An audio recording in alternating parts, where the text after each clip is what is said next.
He said, you had no choice in the matter. I determined what you would discuss. My imagination led yours. Their story is all about imagination. And they, by the complete control of their own imagination, influences your behavior. That's what I learned from them. Well, if God makes all things, well, then God must be the human imagination. If a man could so control his own imagination that he influences your behavior, and you think that you initiate what you do, when it was the man in control of his own imagination that did it, then we understand what the poet meant. All things by a law divine in one another's being mingled. I see you, you see me.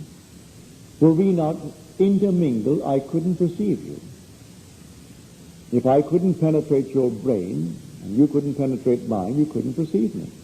So all things by a law divine in one another's being mingled.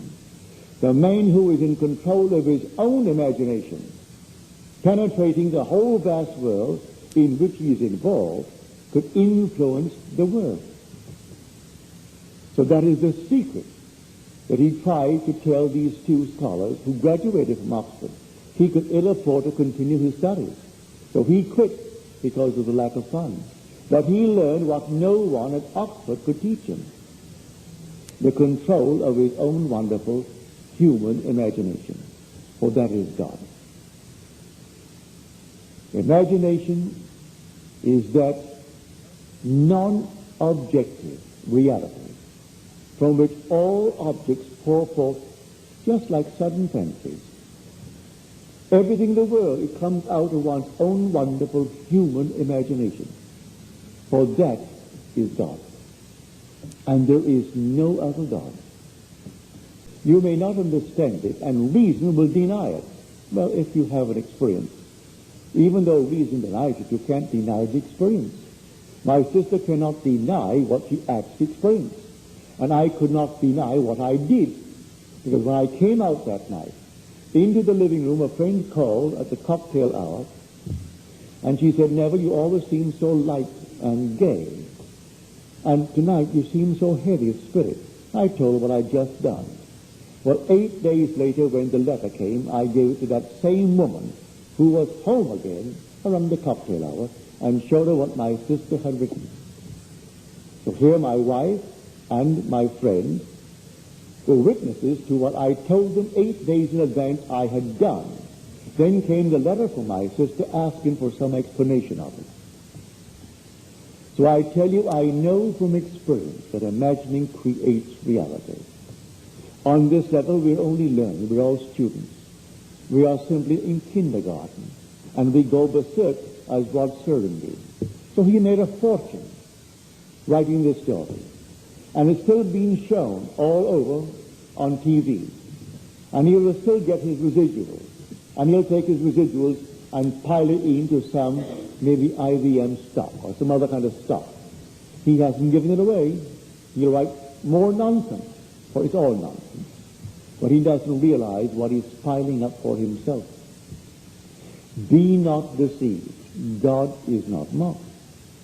As a man sows, so shall he reap. You see yonder field? The sesamum was sesamum, and the corn was corn. The silence and the darkness knew, and so is a man's fate born. So let no one think he's getting away with anything. So you misuse your talent, and you reap seeming rewards today in dollars and cents. Tomorrow you will reap it in another kind of payment.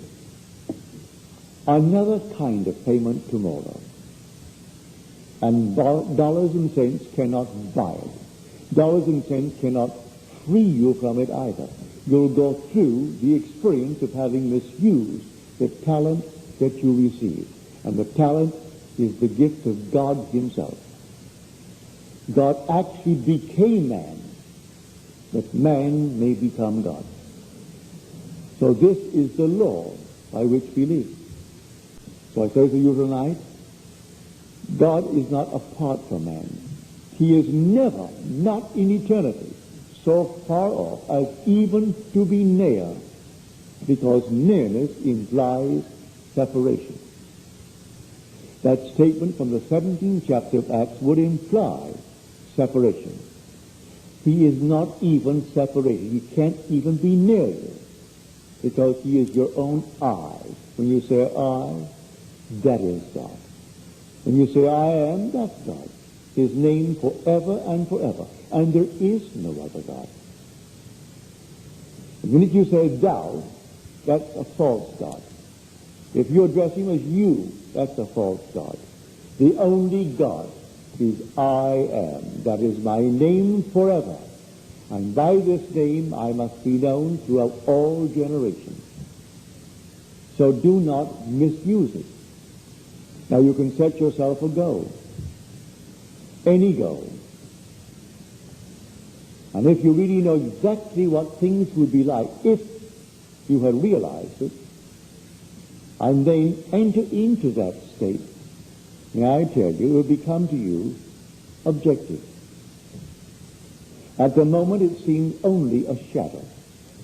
Just a shadow. Because you have not entered into the sketch.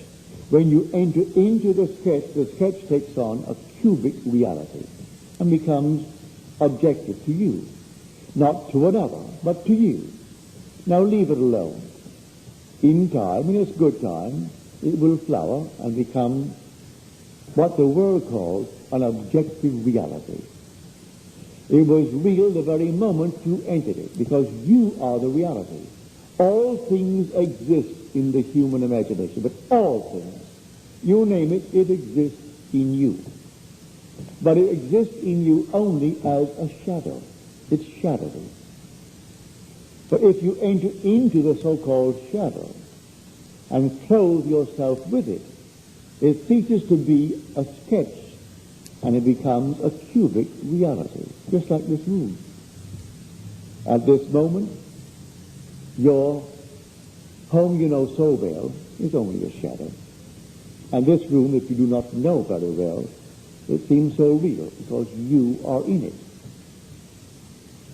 Now, everything in this world, so-called natural effects, every natural effect has an imaginal cause and not a natural.